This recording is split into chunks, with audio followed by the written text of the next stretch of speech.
going.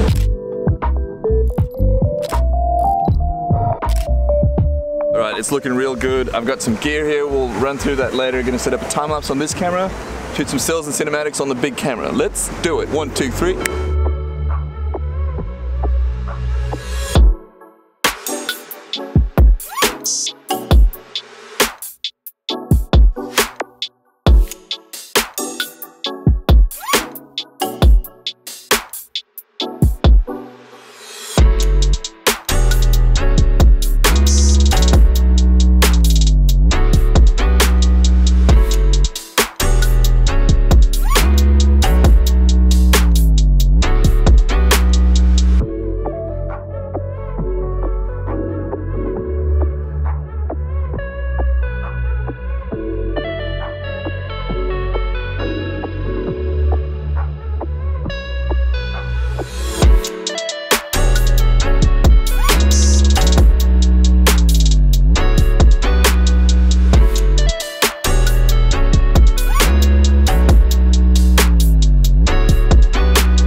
What do we think, boys? Oh, it's so mega!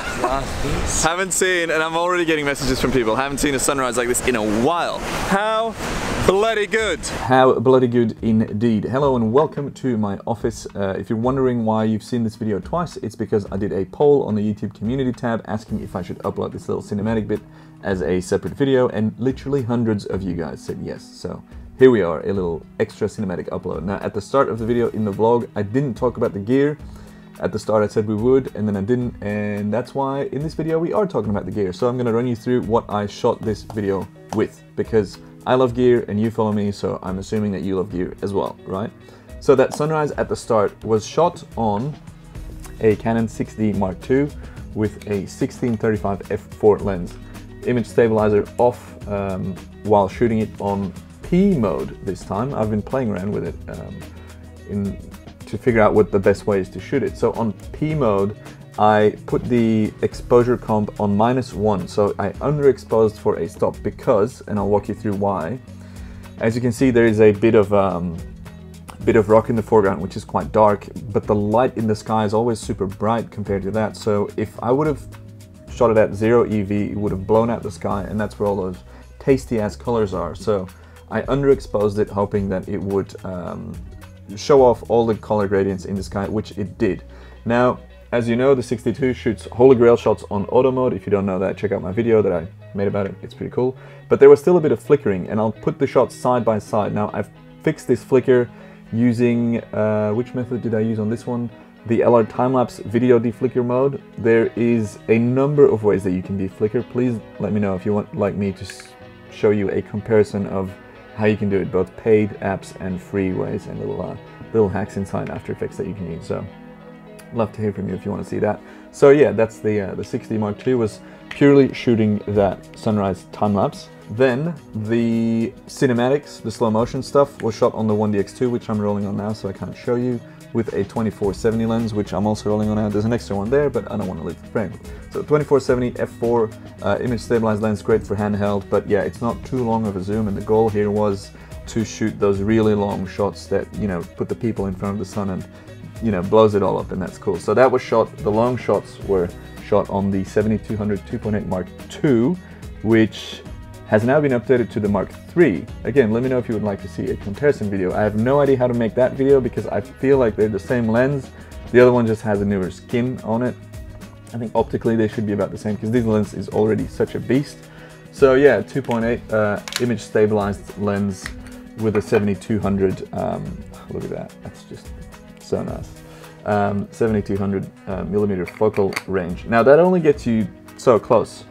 What I also used was an old version of the Canon x2 extender. So what this does is it extends, who would have guessed, extends your focal length. So this clicks in here, obviously not with that cap on it, clicks in here like so.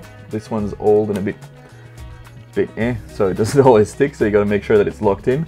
And now instead of having a 70 to 200 lens, I've got a 140 to 400 lens. The downside is that you lose speed in autofocus, you lose a bit of sharpness, it brings in a bit of chromatic aberration. You also lose 2 full stops of light, just the way optical systems work.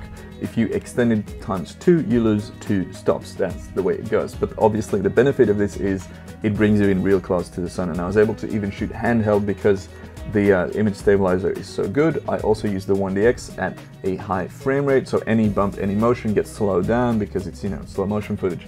So that's how I shot it. I'm thinking of shooting or editing a video with the existing footage on how exactly to line up this frame and what settings I use and all that stuff. Again, if you would like to know how I did that, or if you would like me to make that video, drop it in the comments. As you would know by now, every comment you post helps this video's engagement in the channel and all that stuff, and it's good fun. So thanks for tuning in, hope you enjoyed it. This is what we used to shoot this video, and yeah, leave a comment, and yeah, hope you have a good day or a night wherever you are. Thanks for tuning in, and I'll see you in the next video.